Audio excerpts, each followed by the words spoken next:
Bismillahirrahmanirrahim. Bersama ini saya mahasiswa dari Yahya Rajis Al Zaitun Gunawan akan presentasikan ilmu mantik bentuk kias pertama dan kedua. Bentuk-bentuk kias pertama dan ada yang kias kedua. Bentuk kias pertama yaitu kias yang had ausatnya menjadi mahmul atau predikat pada muqaddimah sugro dan menjadi maudu atau subjek pada muqaddimah kubro. Contohnya, semua tumbuhan itu tumbuh. Semua yang tumbuh membutuhkan makanan. Jadi, semua tumbuhan itu membutuhkan makanan.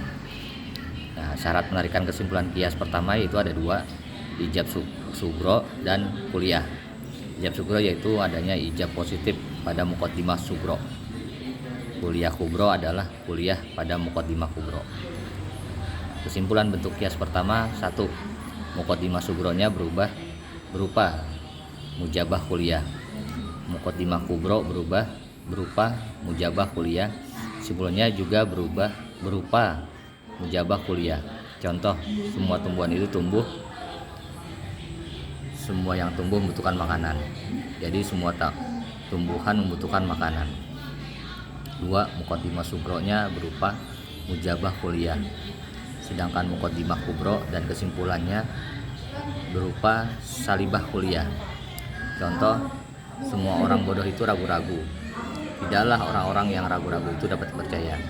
Jadi tidaklah orang bodoh itu dapat dipercaya. Yang ketiga, muqaddimah kubronya berupa mujabah kuliah. Sedangkan muqaddimah sugro dan kesimpulannya berupa mujabah juz'iyah. Contoh, sebagian prasangka buruk itu berdosa. Semua dosa itu wajib dijauhi. Jadi sebagian prasangka buruk itu wajib dijauhi. 4. Muqaddimah sugronya berupa mujabah juz'iyah. Muqaddimah kubronya berupa salibah kuliah. Sedangkan kesimpulannya berupa salibah juz'iyah. Contohnya ya ini, sebagian mahasiswa bermalas-malasan. Tidak seorang pun yang malas mempunyai harapan lulus. Jadi tidak sebagian mahasiswa itu mempunyai harapan lulus.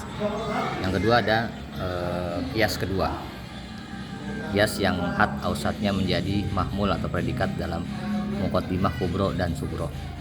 Ya, bisa dijelaskan syarat penarikan kesimpulan kias kedua ada dua juga. Yang pertama, kedua muqaddimahnya harus berbeda dalam ijab maupun sabnya. 2. Adanya kuliah dalam muqaddimah kubro. Tarik kesimpulan untuk bentuk kias kedua. 1. Muqaddimah sugronya berupa mujabah kuliah, sedangkan muqaddimah kubronya dan natiyahnya berupa salibah kuliah. Contoh, semua kafir kekal di dalam neraka. Tidak seorang pun yang beriman itu kekal di dalam neraka. Jadi tidak seorang pun dari orang kafir itu beriman. 2. Muqaddimah sugronya berupa mujabah juz'iyah. Muqaddimah kubronya berupa salibah kuliah, sedangkan natijahnya berupa mujabah juz'iyah. Contoh, tidak seorang pun dari orang sombong itu disukai. Semua orang yang rendah hati itu disukai. Jadi tidak seorang pun dari orang yang sombong itu rendah hati. Yang ketiga ada muqaddimah sugronya berupa salibah kuliah.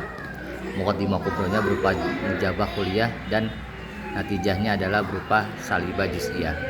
Contoh, sebagian ayat-ayat Al-Quran yang terakhir masuk dalam kelompok Madaniyah. Tidak ada seorang pun yang mengetahui dari sebagian besar ayat-ayat Al-Quran yang terakhir masuk dalam kelompok Madaniyah. Yang keempat, ada muqaddimah kubronya berupa mujabah kuliah. Muqaddimah sugronya dan natijahnya berupa salibah juz'iyah. Contoh, sebagian manusia itu ada menyebutkan kebaikan negeriku. Semua tanah airku disebutkan bagian negeri itu. Jadi sebagian manusia itu tidak cinta tanah air. Alhamdulillahirabbil alamin. Demikian presentasi yang kami sampaikan. Wassalamualaikum. Merdeka.